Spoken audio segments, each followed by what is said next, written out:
Hey Internet, it's Matt at Overkill Woodcraft, and today is an especially awesome day because I finally finished building this chicken coop. I wanted to get this thing done like a year and a half ago when I first moved to this property, but some stuff came up, and that's all right. Now, because I'm a new dad and I was only really able to work on this part-time, it took me about 3 weeks. I mean, I definitely think I would have gotten it done in at least half that time had I been working on it full-time.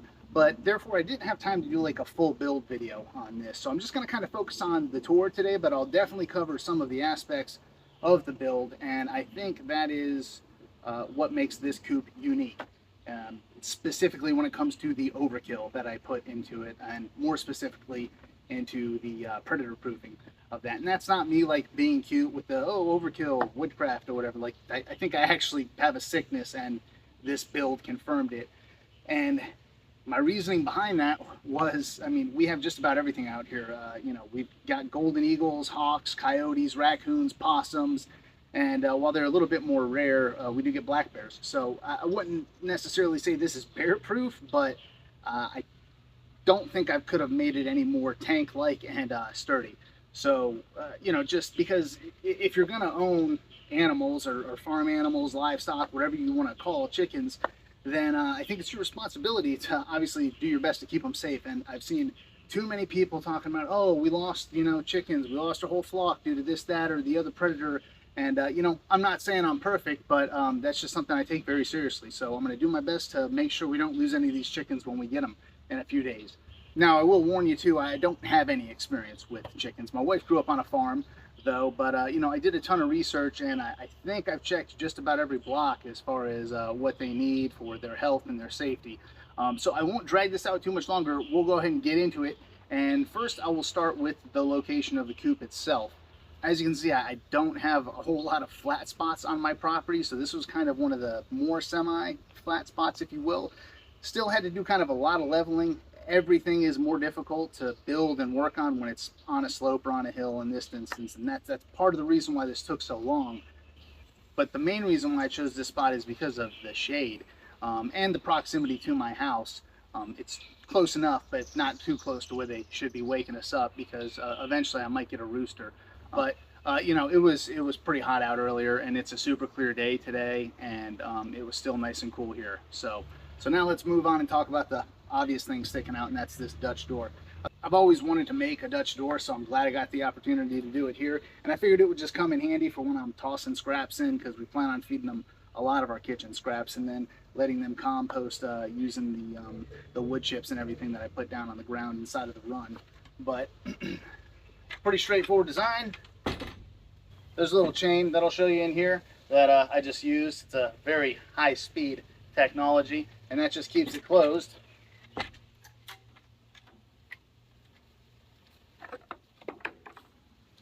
And then while none of this video is sponsored, a lot of this hardware is actually from National Hardware, and I did get that during a past sponsorship. It just saved a lot of money, and you know, their stuff is just built solid or whatever. These latches on this Dutch door are completely not necessary, and they're totally excessive when it comes to the strength load and everything, but I love it, and it worked out perfectly.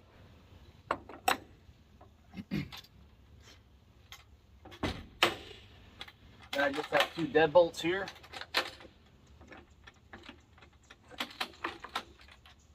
And for the hinges, I just used some leftover door hinges from inside my house. They were the old exterior door hinges, and when I upgraded the ones on the house to black, I just kept those, and they worked out perfectly.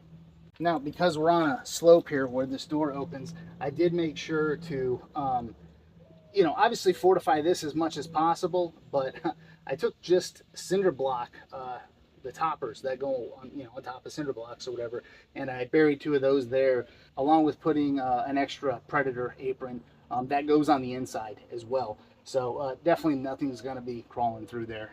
So this entire coop, at least everything on the exterior, is constructed with pressure treated lumber, which I know sounds expensive, but there are a lot of places out there that sell reclaimed pressure treated lumber. A lot of this stuff came from a fence company, and I'm sure you'll see, if you can't see it now, all the fencing that I have in the background. I got that from the same company or whatever. They install new fences at houses, client houses, and then they rip out the old fencing and they resell it at like literally a fraction of the price. So it didn't cost a whole lot. I have, 8 4x4s on the exterior, and then a lot of these are actual 2x4s or 2x6s and 2x8s. And some of those I got from my neighbor who, it was an old deck. He upgraded his deck and all of it was just sitting in his yard. And while it looked terrible, I'll tell you what, if you take a 36-inch flat disc on an angle grinder and sand those down a little bit, they look brand new. Then you put some paint on them and you're good to go. So I also did 24-inch this hardware cloth. Got that right, hardware cloth. It's a weird name for it, but I did a Predator apron, 24 inches all around the outside. And then if you look at the hardware cloth itself, it's black. And no, I did not go through the painstaking effort of painting it black. There's a company called deerbusters.com, and they actually sell it where, it's got the little hot galvanized, solders or whatever, where each, intersection is galvanized, but then they dip it in PVC, black PVC. And as you can see, you can like barely notice that there's hardware cloth all over this thing, and I love it. It was about $50 more than, the 100-foot roll at like the big box or even on Amazon, but it's the thicker grade, I think 19 gauge. So, it's solid, and it's definitely not going anywhere. All of the hardware cloth, I mean, I used, I think it was 3,000 crown staples, because they come in like 1,000 a box or whatever. So it's all secured with crown staples, and yeah, definitely built to last. I did do a gutter on the other side, which I'll show you, that leads to a rain catchment system. I didn't do one on here just because there's a 55-gallon barrel on the other side, and I really can't see me going through that. So I did put some sand and some rocks down here. I figured that would also add to the predator proofing, and it'll definitely stop the drip coming down from here. And as you can see, I've got a carpenter bee trap up here because for some reason they just love going for basically new construction that's painted wood instead of all the trees that we have out here. I don't get it. Now right about there was a fairly large poplar tree, which you can see in the background. And since this area of the run on the outside was going to be pretty difficult to predator proof, there was no way I was going to be able to bury the hardware cloth for the predator apron, especially because I set all of my fence posts in Quikrete as well as the post for the run itself. So I wasn't going to be able to bury that, so I just put that log on top of it. And yeah, then there was a little gap, so I put an extra paver cap, or an extra cinder block cap that I had on top of there as well. And I feel pretty confident that nothing's going to be digging through that. So here's that 55-gallon rain catchment barrel that I got off of Craigslist for 40 bucks. So definitely do your bargain hunting or whatever. And then I ran the section of gutter, and here is something that I learned a long time ago, because I've done plenty of gutters on this house and around this property. Don't waste your money on those really expensive gutter covers. If you've got extra hardware cloth, especially like the 1/4 inch, but in this instance I just used some leftover 1/2 inch, which is what I put on the entire coop. But just cut that into strips, and you usually cut it like 1 inch or a 1/2 inch wider than the gutter, and put that up there. It works just fine at catching all the leaves and especially like the bigger debris. I'd say like 85 to 90% of the debris it's going to catch. And what it doesn't catch, there's a screen system right in here that will catch the finer particles. I definitely tried to consider ventilation the best I could when I made this coop. And while I don't have any regrets building this coop and how I built it, it was kind of difficult because I was trying to keep construction costs down and building material costs down. So I didn't want to make this super tall, and I also figured that would kind of backfire if I did make it super tall, because it was going to be harder for the chickens to stay warmer in there. So it's about 6.5, 7 feet here, and then about 6 feet on the other end. But that did kind of hinder me a little bit when it came to making covers for the windows. Not these windows. These I was able to make covers for just fine, and they'll end up staying open just about most of the year. I just wanted to have the option to throw covers on there in case it gets super cold during the winter. I mean, I'm in North Georgia, And it does get below freezing, I don't know, maybe a week or two out of the year, but it does stay pretty low. So I put these covers on here. They really don't even need latches, but I have them on there. Then for the nesting box, I just have these little catch latches right here. They open up.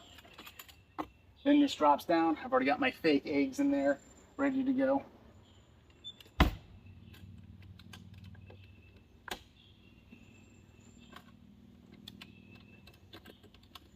And then because I wasn't sure if, I was going to get tired of maybe stooping down, I was trying to keep, my daughter and future children in mind of, they're going to want to come out here and get this. And it'd be a heck of a lot easier just to, put a little something here for them to stand on, to get up and get the eggs that way. But then at the same time, I also wanted to have the option to come in from the top. So this lifts up as well. And I don't even have any hardware that, raises this up or keeps it open. I just made sure to cut a little bit of excess, and that way it comes up at an angle. Now also down here I've got one of these little eyelet hook screws or whatever they're called, and that's for when I open the main henhouse door. I can just simply attach that, and it stops it from wanting to close during the high winds that we tend to get up here on top of a hill. So this window is one of the ones I was talking about. I've got a matching one on the other side, to where it's gonna be hard to, I originally wanted to do like just sliding pieces that I could just slide open or close or whatever, even though they would stay open the majority of the year. But because of how the construction was, and I wanted to have the windows and the ventilation up as high as possible, so that way when the chickens are roosting at about this level, we don't have to worry about a cold draft or anything blowing across their little domes. What I'll probably just end up doing is just framing out something with a piece of plywood in here and then just popping it right on, if that's even needed. Something I did go ahead and do with some extra hardware cloth is I kind of doubled up. I just staggered it over the existing hardware cloth that I had in there, and that then takes it from 1/2 inch openings to 1/4 inch openings. And the reason for that was just to try to keep some of the bugs down in there. I know that chickens are gonna eat just about any bug that they can, but wasps and stuff like that can fly up in there and make nests up top. It's just not something I felt like having to deal with, is going in there and when I'm cleaning, also dealing with wasps and stuff. So that should cut down on a lot of them. And then ironically enough, I've got all this hardcore hardware on the majority of the coop and the run, but I found just this little deadbolt for the main door itself has been plenty strong enough, because what I've noticed with bears is when they're going to break into something, they usually push and put their full weight on it. So it's going to be pretty hard for a bear to attach his claws underneath here and rip it off. So I think that's going to hold up plenty strong enough for now. And then we'll go ahead and talk about the inside of the hen house. So this is where the design got a little tricky for me, because specifically with the roost, originally I just planned on having 3 bars going across. But then I got to thinking, well, how are the chickens going to get up there? Obviously they're going to hop. These bars are, I think, 20 inches above, so they're not like super tall. They're going to hop up there, but I might want to end up getting some bantam chickens in the future, right? And the inside of this hen house is about 4x4. So, it's not huge, but I'm trying to maximize the space here. So this is kind of the system that I came up with. And I swear, no offense to the hardcore chicken people, but some of y'all just can't agree on anything, right? Because you're like, oh, it needs to be, their roosts need to be, 1.25 inches. They need to be round because that's natural. But then there's other people that are like, oh, they have an extra bone in their ankle that makes it to where their claws and, feet aren't like typical birds, like, parrots and all that stuff, where they want to wrap around. They want something flat, because that also helps them keep, their feet warm during the winter, because they fluff up their feathers and everything. So use a 2x4. But then other people are like, well, they're just going to poop on that 2x4 and it's going to get stuck there, and that's going to be mites and all that other stuff. You know what? I just decided the 2x4 logic sounded pretty sound to me, and we'll just see how that goes. I thought about putting like a chamfer on these ends right here to maybe help the poop slide off, but I don't know. We'll just see how that goes. I think it'll be pretty easy to clean. Added some paint on there for some extra durability, but this is the system that I came up with. So I went with the deep litter method, and I used the finer pine shavings on the bottom and then the thicker pine shavings on top, because I want to use all this as compost, for the garden and everything eventually.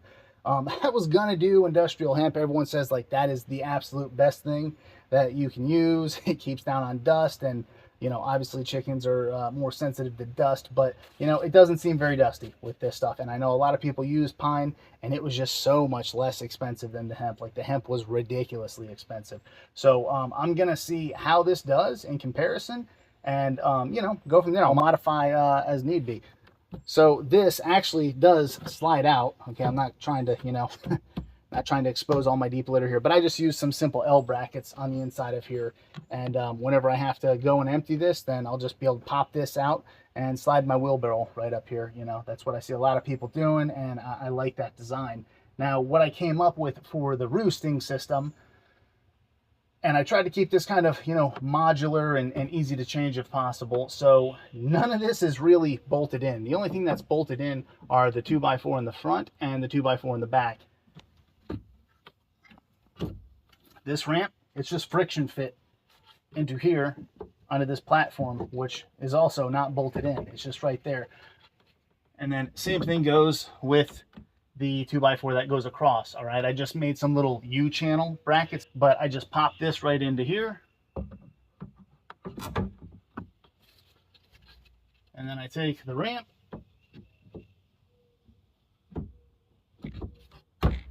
set it down, and I mean, that's definitely not going anywhere. I mean, so I think that's going to work out really well. And I just, again, it was all kind of keeping in mind cleaning and the ease of getting in here and cleaning out everything. I've also got this little motion sensor, nightlight, if you will, in here, just for when they come in. Obviously, it'll make it a little bit easier for them to kind of see what they're doing, because I know that their vision at night is nowhere near as good as it is during the day.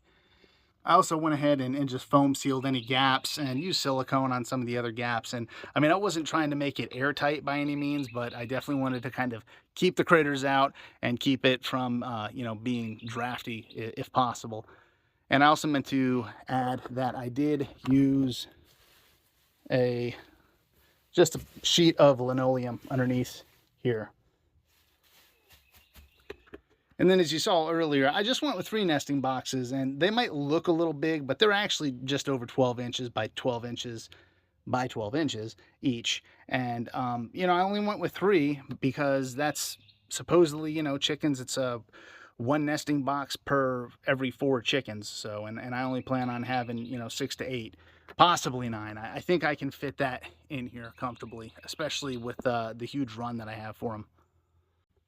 And then lastly, for the inside of the hen house, you'll notice I've got a solar panel there, and that goes up to this camera that I have. So not like I'm overly paranoid or anything, but I just wanted to have the ability to see in here. Also, because I'm going to be getting a mixed flock, if you will. I'm not starting with all chicks. I'm, you know, going to be getting some pullets and maybe some laying hens and everything. And just wanted to kind of keep an eye on that and see how they're adjusting to each other in the pecking order. And also, if a predator does somehow manage to get in here, I want to know how it got in. For this area underneath, you know, I thought about essentially closing off from here down and then having storage back here.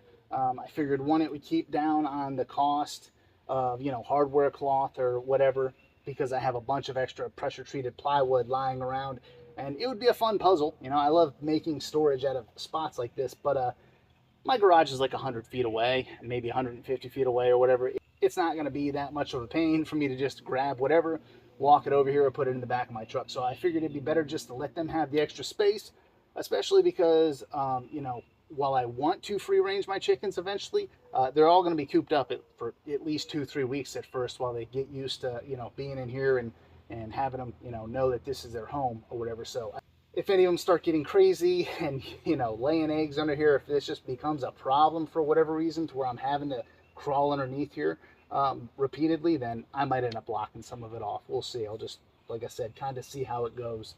Another part of the reason I wanted them to have that extra space underneath the hen house was because this dust bath takes up a good bit of space inside the actual run itself. And the reason why I did a dust bath, there's a few reasons.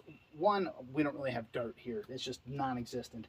It's all basically clay and rocks. So I knew they weren't going to be able to just naturally do that inside of the run. I also wanted to put down wood chips and pine shavings and everything inside of the run itself, and that's not really going to be enough to do. And I want to say it's about 4 foot long, I think it's 30 inches wide, and then it goes down about 12 inches deep. And so what I ended up using in here, it looks like I just crushed up some Oreos and sprinkled them in here. But at first I used that just all-purpose construction sand or whatever, and this is another instance of like just kind of conflicting chicken information out there. But some people are like, well, that's too fine, you know, it's basically like play sand. And I'm like, well, I didn't buy the play sand, so I don't, you know, see how that's going to be too dusty for them or whatever, or too fine for them. But I was like, you know what, I'll just go ahead and just put some dirt in there as well. So we had some leftover dirt from some gardening projects we're doing right now, just basically some compost. Put that in there, mixed it up, and I think this is a really good mixture for them. I think they're definitely going to enjoy bathing in here, but I guess time will tell. And then because I have a wood chipper, it's really easy. You know, I'm always chipping up stuff. So I started with just sawdust from the shop, and I laid that down as kind of a good, nice little base layer to kind of help with, you know, absorption and everything. And then I took a bunch of wood chips from some trees and chipped those up, put those down here, and then my wood chipper started acting funky about halfway through that process. So I didn't get this as deep as I wanted to. And because I had a bunch of the leftover, you know, bigger pine shavings or whatever, I just put those on top as well. And I think that'll be a good kind of deep mixture and layer, because again, I want to use all this for compost too. I'm trying to maximize the productivity of these chickens, because, you know, this wasn't an inexpensive build by any means. It cost about just over $1,500. And I went ahead and calculated the math on that. We have a lot of eggs every week. We eat a lot of eggs, and that would take the chickens about 1.5 to 2 years to pay this off versus the cost of us going to the grocery store and buying eggs. So it's definitely an investment, but I think it's a worthy investment to help you become more self-reliant and a little bit less dependent on the grocery store. For the ramp, I just used some leftover pine I had lying around, and then attached you know, they're basically 1x5 by 1x5 inch blocks or whatever. And I do have it on hooks. It is removable. Again, for keeping in mind that that easy cleaning. I've got a hook right underneath here, and what that is going to be for is just one of those typical feeders that you can buy. But I'm not going to have feed in it. I bought, you know, some chicken grits, the little crushed up stones, and pieces of gravel that have like calcium and everything added in them. And I'll just have that hanging there. I saw that on, I think his channel was Nature is Always Right, and I kind of like that idea because again, we plan on giving them a lot of you know, kitchen scraps and everything, but I just wanted to have that there and available for them at all times. So now for the door, I did go with an automatic door, but I'm honestly not even sure if I'm going to end up using it unless it's like during the winter to help keep the drafts out and everything. And the reason for that is because of how predator proof the run is. I really cannot see anything getting into this run. So, you know, we'll see. I'll just I'll use it for now and just kind of monitor it on the camera and everything, see how they're liking it.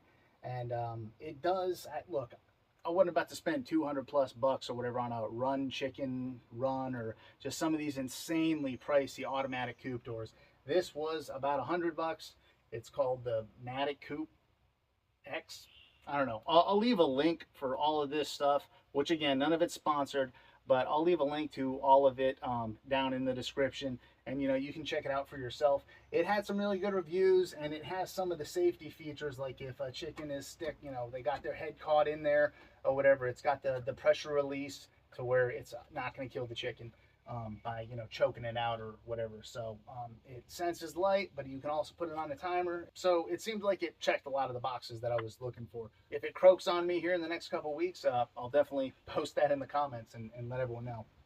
Now, as you can see in the back, I went ahead and put plywood on here. This is plywood, again, pressure treated plywood that I just had left over from other builds. But my thought process, like I said before, it gets pretty windy here, like kind of ridiculously windy, and especially on those cold days, I wanted them to have some sort of windbreak. So I think this will do it. And it also, again, just increases the amount of predator proofing going on. I did a ton of research on all the different watering systems, And to me, this is the one that I think is going to work out best for our needs.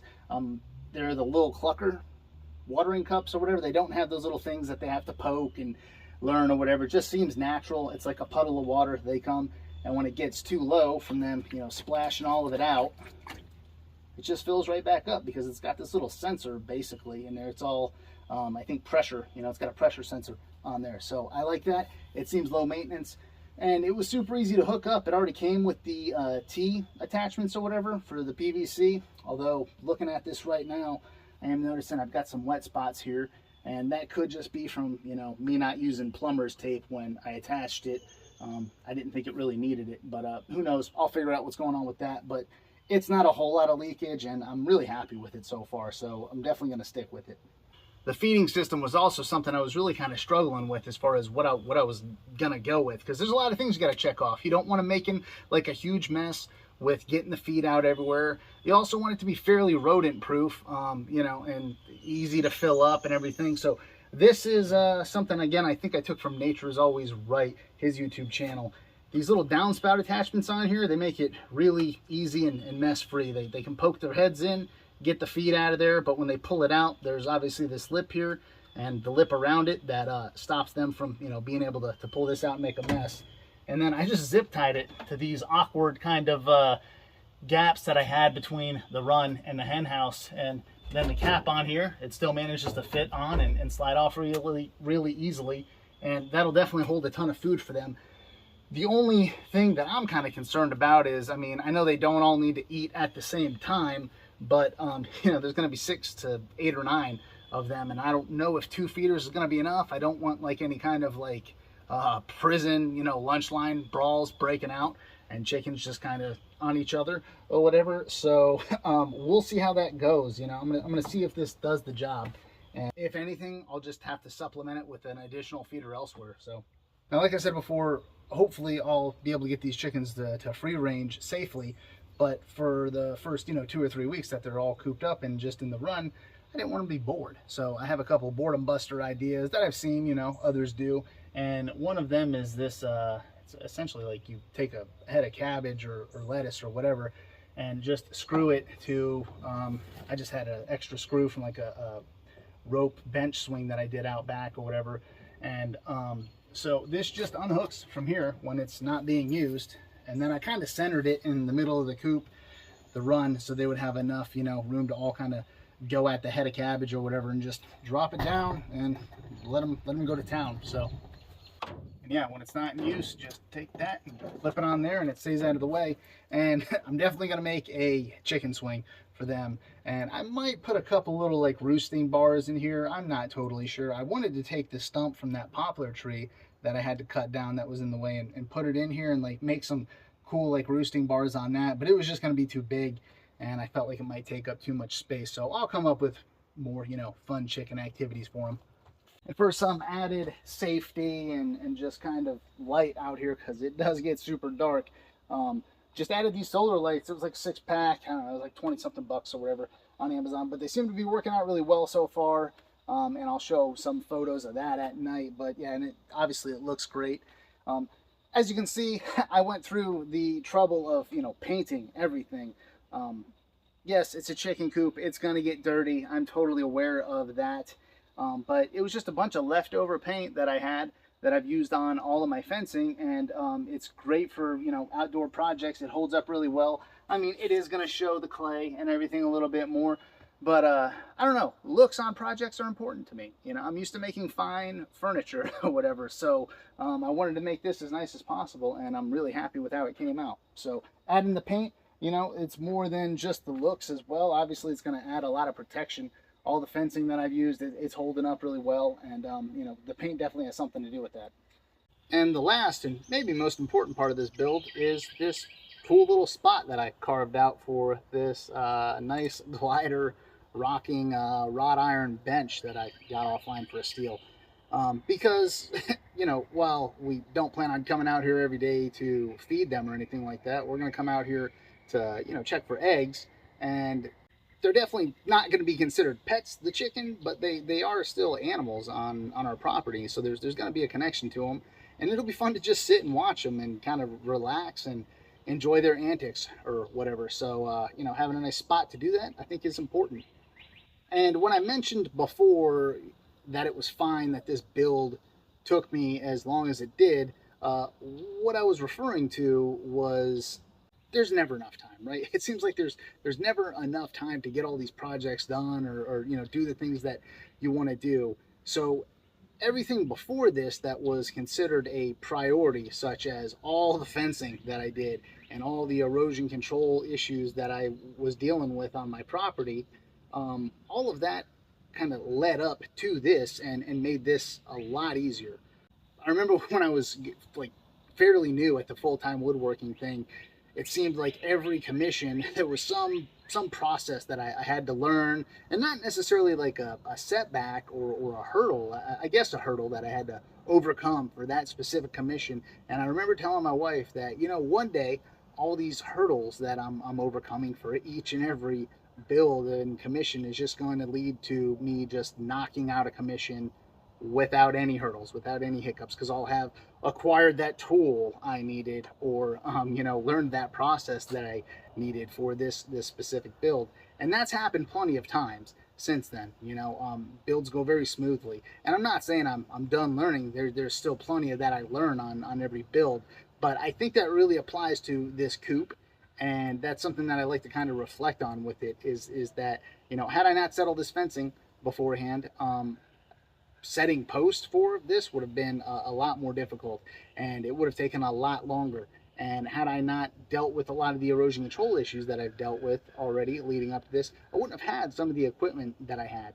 Not like I've got like major heavy machinery like that or anything, but I do have a tiller, you know, and that made kind of leveling out this area, which I really didn't level it out, but you know, it made kind of just leveling it out a lot easier and go a lot quicker. And those are just a few examples. So I guess that's kind of like my positive thoughts, closing comments, if you will, is that, you know, if you're running into hurdles, or things aren't getting done as quickly as you would like them to get done, think about how much longer it would take and how much more difficult it would be if you didn't have the experience that you already have, you know, leading up to whatever that project is.